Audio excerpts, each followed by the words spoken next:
Well, let's head straight to the action on Dalal Street, where the market saw a sharp recovery in the last hour, ending with slim losses. After threatening to breach the 10,600 mark in trade today, the Nifty spiked, recouping losses and ending above 10,650. The Sensex down about 65 points today amongst the broader markets. Banks ended with cuts of about 0.3%. After weak performance over the last few days, the mid-caps outperforming to end with gains of 0.3%. So we saw a recovery coming in the last hour of trade, and the markets finally closing flattish. The top story this evening, it is advantage for ArcelorMittal and a setback for the Ruias, the promoters of Essar Steel. The National Company Law Tribunal, that's the NCLT in Ahmedabad, has rejected the Ruias' plea to withdraw Essar Steel from insolvency. Remember, last week, the Company Law Appellate Tribunal, the NCLT, had directed the NCLT's Ahmedabad-bench to pass an order on Essar Steel's resolution plan by the 31st of this month. The Ruias had earlier submitted a resolution plan seeking to withdraw the company from insolvency by offering over 54,000 crore rupees to lenders. Ritu Singh joins us now with more. Ritu, so a setback for the Ruias, a shot in the arm for ArcelorMittal. What's next?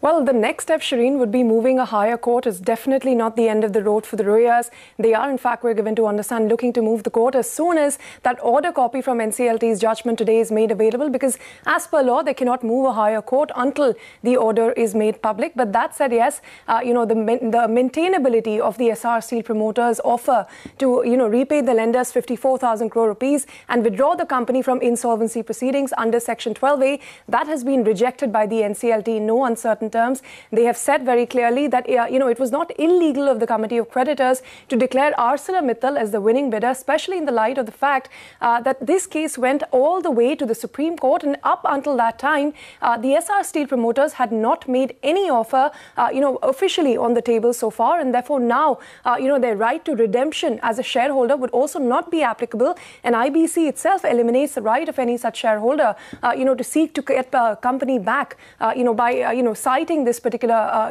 law. So therefore, NCLT has made it very clear that, it will go ahead, with listening to ArcelorMittal's resolution plan. But as far as the Ruias are concerned, it is a big no from NCLT. Of course, the next step could still end up in the NCLAT, where, arguments could be made about whether operational creditors are getting paid more. The offer still is about 12,000 crore rupees higher. We're yet to see that. But Essar, in its statement, which it just released after the order, has said that it still believes that their offer is far superior, and they're waiting to study the details of the order from today to decipher the next steps. As far as Arcelor is concerned, it hopes that the matter will be expedited. It has welcomed this move, from the NCLT today. Do listen in to what the lawyers of both ArcelorMittal and Essar Steel had to say soon after this order came out.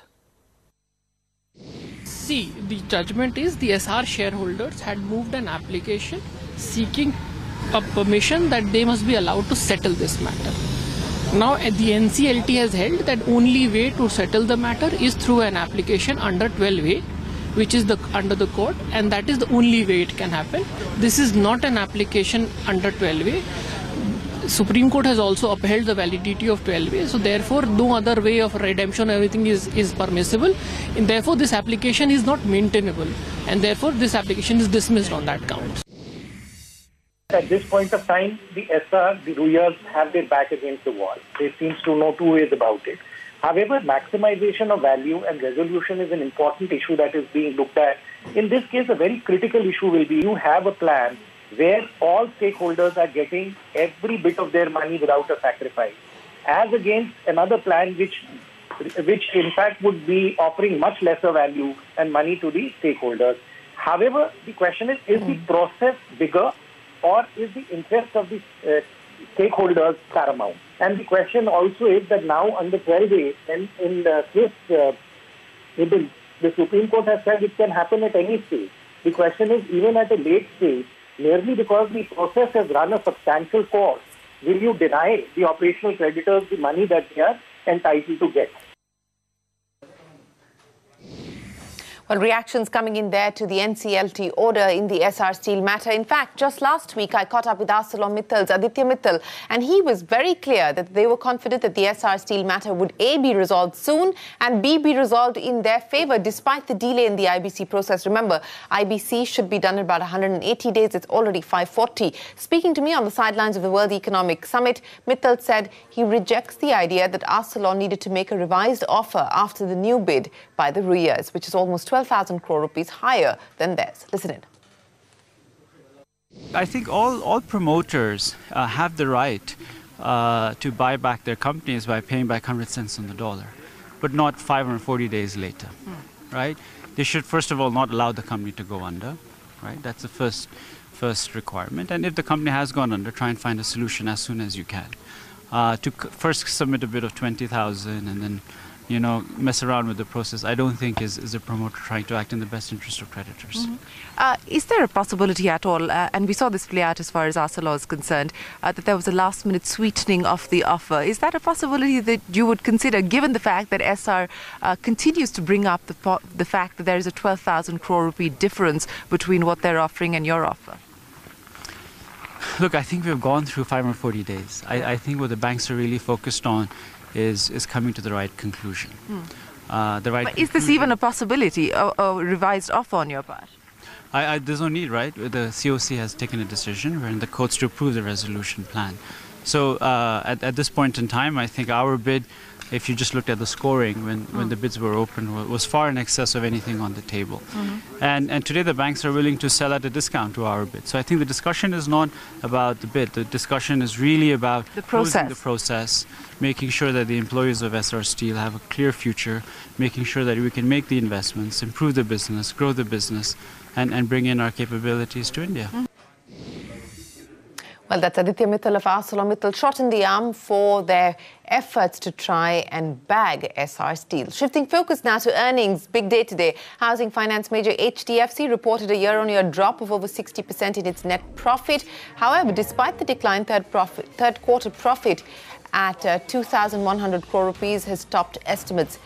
HDFC's net interest income at around 3,200 crore rupees is also above expectations. The company's asset quality has witnessed a marginal deterioration during the quarter. That's HDFC for you. But onto Axis Bank, it reported a strong set of earnings for Q3 on a quarterly basis. The net profit has more than doubled, while the net interest income has seen an 18% growth. The bank's asset quality has also seen an improvement of about 20 basis points on both the gross as well as the net level. So it's a beat on all parameters.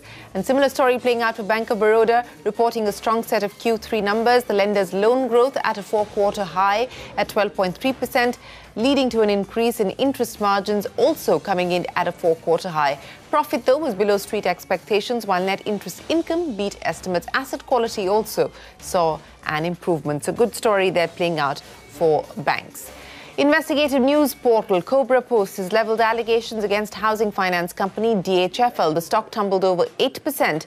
Cobra Post accuses the company's promoters of siphoning off funds to the tune of 31,000 crore rupees via shell companies. DHFL has refuted the charges, calling the expose a mischievous misadventure with malified intent to cause damage to the company. Rituparna Bhuyan is here now with more details.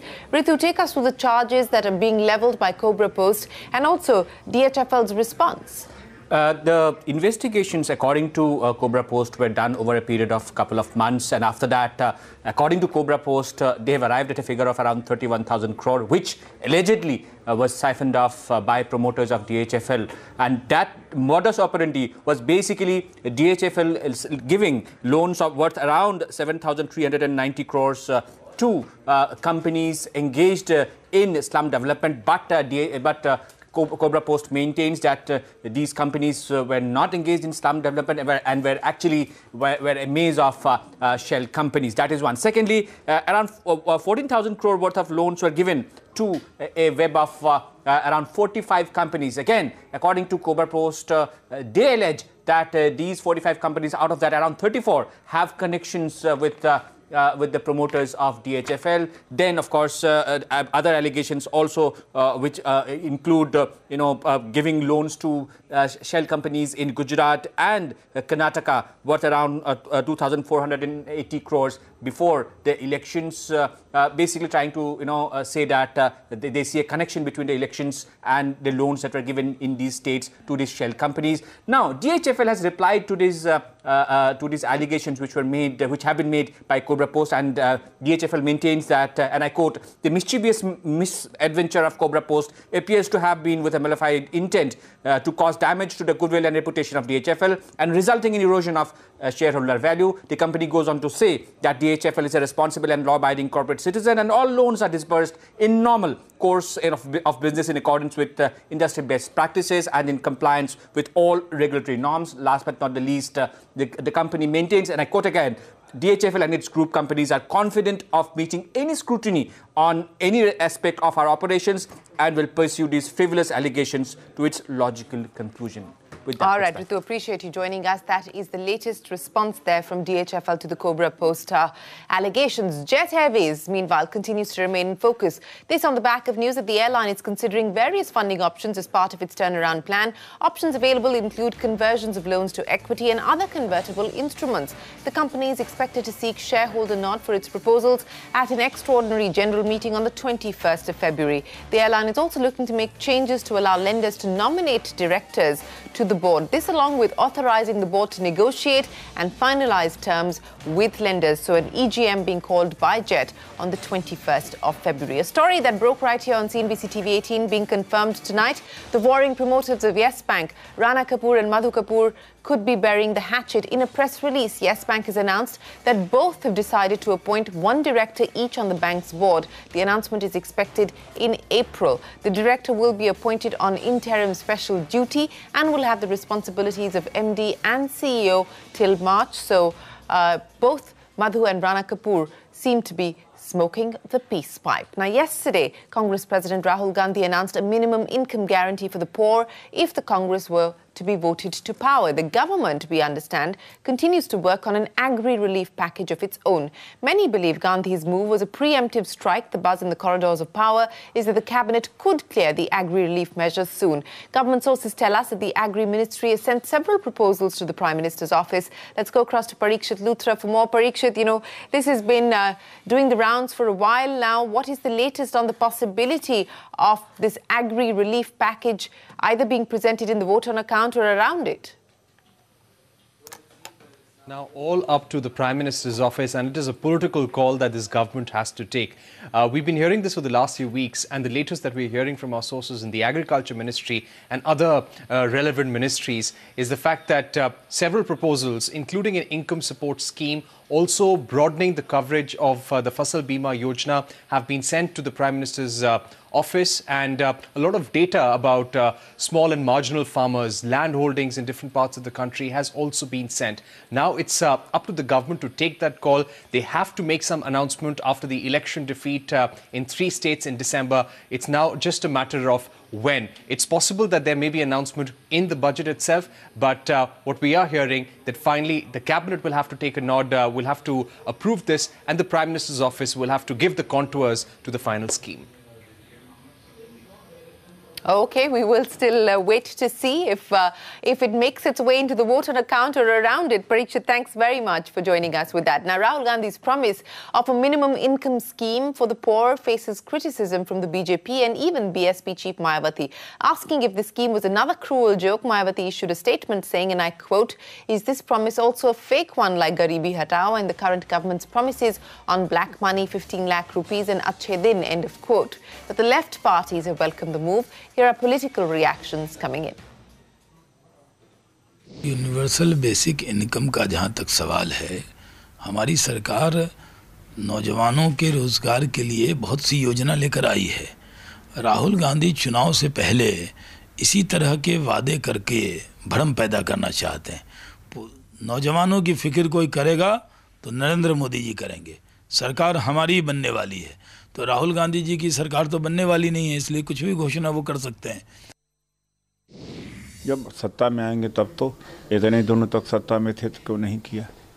अब 70 साल में लगभग 50 साल तो उनकी सरकारें रही हैं, तो कर दिए होते, तब मौका था उस समय।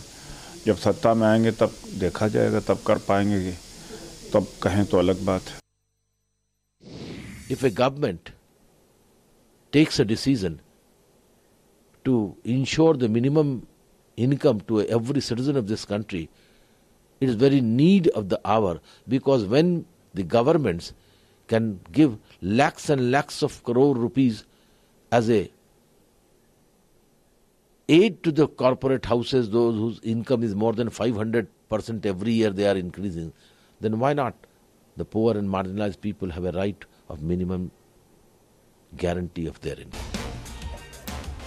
Well, the big national story, the development in the Ayodhya title suit case. The centre today moving the Supreme Court seeking its permission to transfer the undisputed land to its original owners, which includes the Ram Janmabhoomi Nyas as well. The Ram Janmabhoomi Nyas is a trust that was formed to promote the construction of the Ram temple at the disputed site in Ayodhya. CNN News 18's Pranshu Mishra joins us now. Pranshu, how are you reading into this move by the government? More importantly, the timing. Well, clearly, see, the questions are being raised on the timing. The fact that this particular application has been moved just a couple of months before we actually go for the general elections, it is clearly giving this buzz to this speculation that it is because of the political move. The government of the day and the Bharatiya Janata Party probably wants to reach out to that section of voters for which the aggressive Hindutva is still of major appeal, and therefore the government wants to be seen as trying to do something.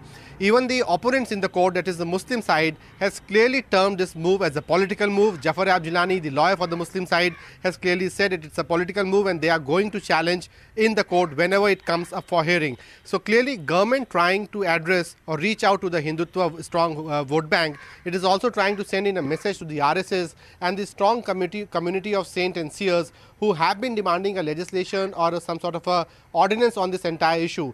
That the government has not done, and therefore now the government has made this move. We'll have to see that whether actually government goes in for pressing the court for an immediate hearing on this issue, or it just waits for the matter to come up for the routine hearing before the bench, which is in fact hearing the entire title dispute case.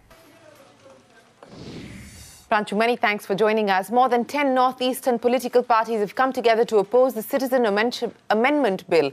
The parties include the allies of the BJP and the Janata Dal United as well. The decision was taken at a meeting convened by the Meghalaya Chief Minister Conrad Sangma in Guwahati earlier today. Remember, the citizenship bill seeks to provide citizenship to non-Muslim migrants from neighbouring countries, including Pakistan and Bangladesh. A natural process. This is not intended to be in any way politically motivated. We have unanimously agreed to jointly oppose this bill. I think that is the first point.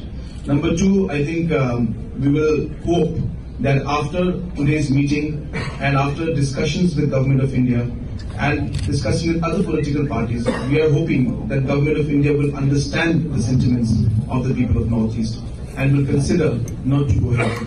Well, the question is whether the government will take this forward in the next session of Parliament, the budget session. Remember, it was passed in the Lok Sabha, was not passed in the Rajya Sabha. The government didn't table the Citizenship Amendment Bill in the Rajya Sabha at all in the last session. Now, parliamentarians in the UK continue to look for solutions to the Brexit impasse. Today, MPs will vote on 4 amendments selected by the House of Commons Speaker John Bercow. This follows the stalemate caused by the rejection of Prime Minister Theresa May's exit deal with the European Union. These 4 amendments will propose solutions to the deadlock, including an alternative to the Irish backstop, a move supported by the government as well. Remember, 29th March is the deadline for the UK to leave the EU with or without a deal. And with that, we mark the end of this edition of What's Hot. But before we go, we leave you with visuals from the Beating Retreat ceremony organised at Vijay Chowk on the 29th of January every year. The ceremony marks the culmination of the 4-day-long Republic Day celebrations. It begins with the arrival of the President, guarded by his well-decorated bodyguards, and witness spectacular performances by the Indian Armed Forces bands, which include a variety of tunes wrapped with patriotic fervour. Take a look and enjoy.